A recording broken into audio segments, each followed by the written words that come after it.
La primera clave es naranjas completas, ¿vale? Supongo que esto ya de por sí os dice algo, ¿no? El problema es que cuando nosotros nos creemos media naranja y estamos esperando a que llegue esa media naranja que nos complete y a partir de ahí poder ser felices, estamos poniendo todo el poder fuera. Estamos esperando a que ocurra un acontecimiento externo que no tiene nada que ver con nosotros, del que depende toda nuestra vida y toda nuestra felicidad. O sea, es monstruoso. Estamos poniendo todo nuestro poder fuera y estamos perdiendo toda nuestra magia. ¿Vale? Los seres humanos somos mucho más que eso.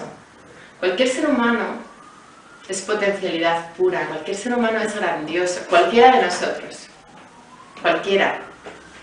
Entonces no podemos resignarnos a esperar que nuestra vida, que un acontecimiento externo marque las circunstancias de nuestra vida. Es que es absurdo. Sino que tenemos que empoderarnos de nuestra vida.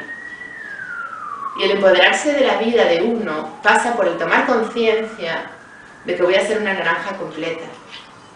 Y me voy a valorar, y me voy a escuchar, y me voy a aceptar, y sobre todo voy a avanzar en mi autoconocimiento. Porque muchas veces las relaciones de pareja son parches que ponemos para no avanzar, como cuando nos ponemos a hurgar en nosotros mismos duele, porque todos llevamos dentro vivencias, traumas, experiencias negativas, todos llevamos dentro. ¿Habéis oído hablar del niño herido? ¿Sí? ¿No? ¿No? ¿La mayoría no? Vale. Todos llevamos dentro un niño que era puro, ingenuo, inocente, que se sentía pleno y al que le hicieron daño en sucesivos durante su vida. A medida que crecía, la vida, las circunstancias, le fueron hiriendo y le fueron traumatizando. Todos llevamos dentro ese niño. Y ese niño se ha hecho adulto y ha aprendido a ponerse una armadura y ha aprendido a demostrar seguridad y fortaleza, pero ese niño herido sigue dentro de todos y cada uno de nosotros. Y avanzar en nuestro autoconocimiento implica empezar a hurgar, empezar a observar, darle sitio a ese niño herido. Y eso en un principio duele, pero luego genera mucha paz.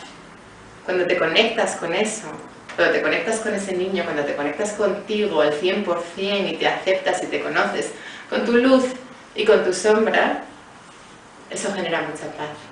Y avanzar en el autoconocimiento y aceptarnos y querernos y amarnos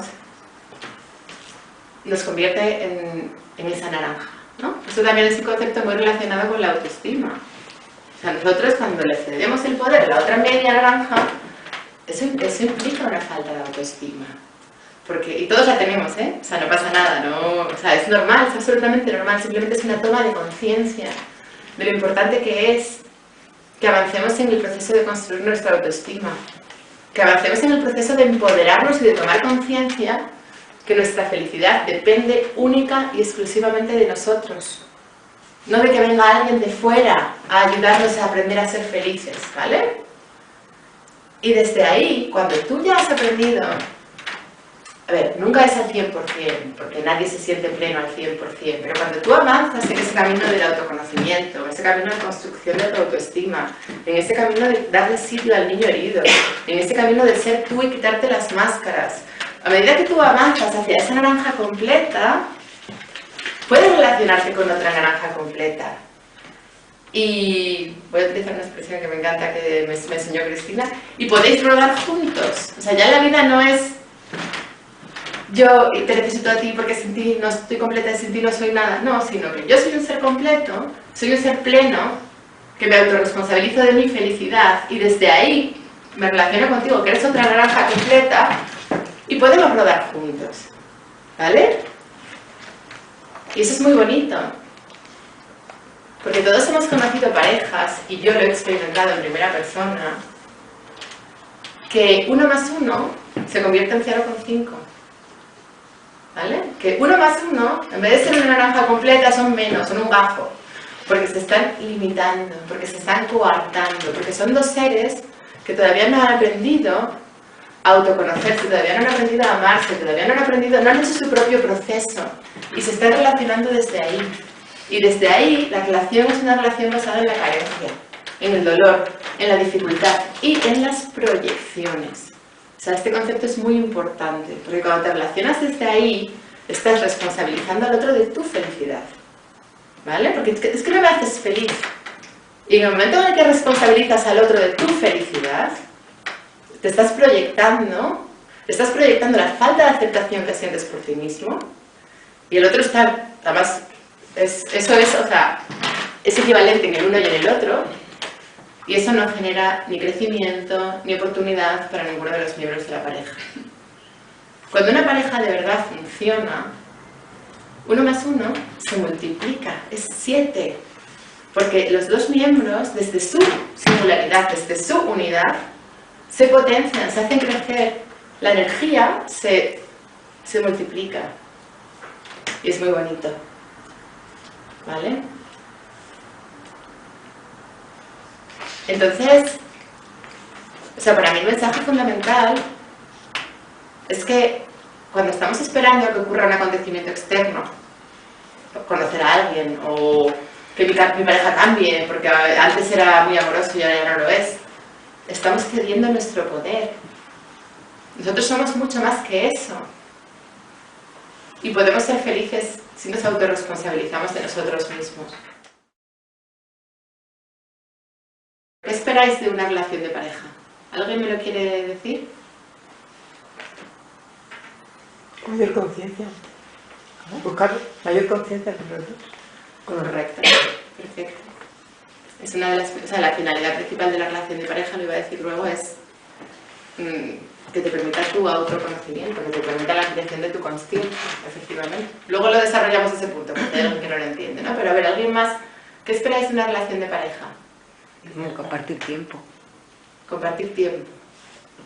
Vale, compartir, crecer juntos.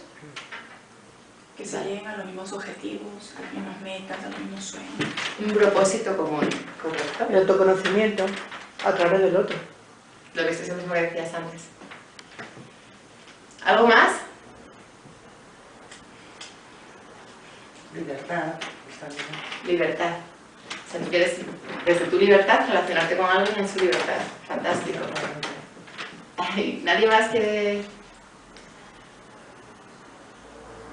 Bueno, yo esto os lo pregunto, porque hace 4 años, si a mí me hubieran preguntado eso, yo hubiera contestado, yo espero que me haga feliz. Y ahora sé que esa es una enorme falacia, esa es una enorme mentira. Y simplemente, por si alguien se ha contestado para sí mismo el yo espero que me haga feliz, que sepa que eso no va a ocurrir nunca. Porque se va a encontrar con parejas que no le van a hacer feliz, porque la felicidad no depende de la pareja. ¿Vale?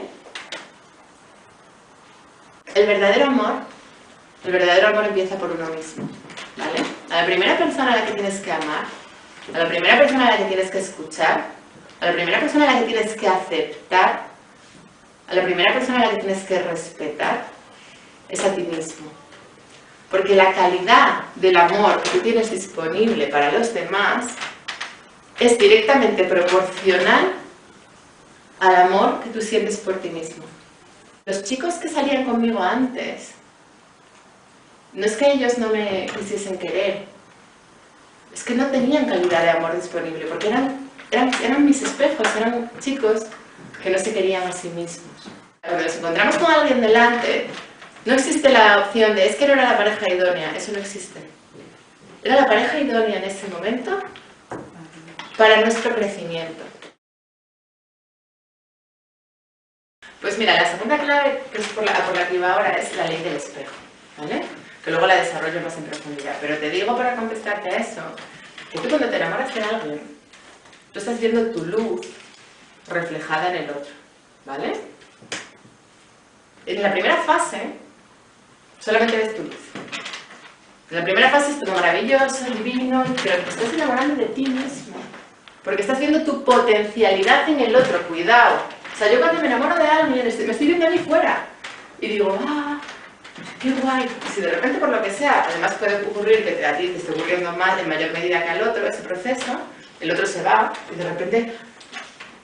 No, o sea, es que realmente lo que estaba ocurriendo es que te estabas perdiendo en el otro. Y eso es igual de disfuncional que en la segunda fase, cuando dejas de ver tu reflejo de luz y empiezas a ver el reflejo de tu sombra, tu ego en el otro, y de repente broncas, peleas, crisis, desamor, sufrimiento, drama. Es lo mismo, son dos caras de la misma moneda. Cuando estás en la primera fase de subidón, mira qué mensaje, mira qué rosas me ha enviado, y es que me dijo, yo soy una mujer que subido, y mira lo que me ha dicho, y me dijo que me quería, pero de repente ya no me quiere. Bueno, pues ambas fases es una disfuncionalidad, no es amor real, es tu proyección externa de ti misma, de tu propia luz fuera, y la proyección de tu propia sombra fuera en la segunda fase. ¿Qué ocurre? ¿Qué ocurre en este tipo de canciones? Que te has enganchado a tu luz fuera, y cuando de repente ya no te ves fuera, porque el otro ya no está, no sabes. Pero eso qué quiere decir, que te estabas relacionando desde la inmadurez, que eso no era una relación plena, que eso no era amor. Porque si tú eres un individuo pleno, la naranja completa, tienes una relación de desapego, y es real, de verdad, y estás dispuesto a soltarla hoy. Eso es que entonces no existe el amor como tal, ¿no? Como eso es amor, eso es amor. Como el que supuestamente conoce. Lo que nos han vendido lo de las princesas, Una basura. es una mentira. El matrimonio, todo eso es una mentira. Pero el amor real es que yo te amo a ti hoy. Y estoy preparada para que tú mañana me des puerta y yo te dejo ir porque entiendo que es tu libertad. Y no estoy apegada a que tú estés conmigo. Yo, por ejemplo, en mi relación de pareja, yo fluctúo, ¿vale? No te voy a decir que lo consigo al 100%. Y hay momentos que me apego a él, que no lo quiero perder y que tengo esa relación de dependencia. Pero también hay momentos, de verdad, hay momentos, en la mayoría de los momentos, que yo estoy preparada a que él se vaya mañana. Y lo suelto. Y cuando lo suelto porque lo tienes agarrado. Si lo sueltas es porque lo tienes agarrado. No, lo suelto en el sentido de, en mi mente, en mi cabeza. Lo suelto en el sentido de que no me apego, que me desapego. Y te lo digo al corazón, ¿eh? Y es que además es cuando mejor funciona. Cuando incluso me digo a mí misma, pues podríamos dejarlo, pero de corazón, y me voy a Asturias, hago mis cosas, tal. Incluso hay veces que pienso, no estamos creciendo, y digo, pues lo dejamos. Cuando digo, pues lo dejamos, es cuando luego mejor va. Porque me desapego. No sé si se está llegando. O sea, que el apego es una traba. Claro. El apego es ego. Apego. El apego es ego. El apego es posesión. El apego es miedo. Es falta de presencia. Pues esto es nada, es colocarte en el pasado, en lugar de estar viviendo en el presente, ¿no? De una idea, de un recuerdo, de unos sentimientos que en su momento existían, pero ya no están, y sin embargo tienes vives con la fantasía de seguir ahí. Entonces eso es también congelarte, ¿no? Eso es igual de destructivo. Sí, energéticamente estás bloqueando la entrada de algo nuevo. Inma lo ha definido muy bien. Bueno, pues eso, a mí me ha pasado, ¿eh? O sea, No, a todos, es que aquí estamos todos, o sea, a mí me ha si pasado lo porque bonito... te retroalimentas, es que es muy, o sea, es que se produce una emoción, o sea, eres capaz de volver a sentir lo mismo que sentías aunque no esté la persona, y de eso te alimentas, si tú quieres, claro. Puedes decidir no hacerlo, porque eso al final es un alimento... Pero ¿cómo estás vibrando ahí? destructivo. ¿Cómo estás vibrando ahí? Yo creo que te estás consumiendo, porque tiene que haber reciprocidad, o sea, tiene que haber intercambio de energía. Pues ahí no creces. No, claro. Pero es que culturalmente, o sea, si nos remontamos ancestralmente a principios del siglo pasado, las mujeres se quedaban viudas y ya es que vivían eternamente del recuerdo de su marido, de no sé qué. O sea, que es que... O igual vivían encantadas y le Bueno, cantaba cara a la galería. Sí, ya, pero bueno, quiero decir, la Porque- sociedad lo que transmitía era eso, o sea, una mujer que tenía que recordar, o sea, yo qué sé. Vale, pero yo creo que estamos en un punto en Ya, el pero que... eso nos viene de atrás, digo.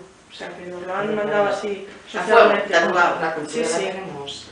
Pero estamos en el punto en el que todos estamos cuestionando los paradigmas sociales, ¿cierto? O sea, la gente... Sí, a sí, ver, la sociedad ha evolucionado, evidentemente.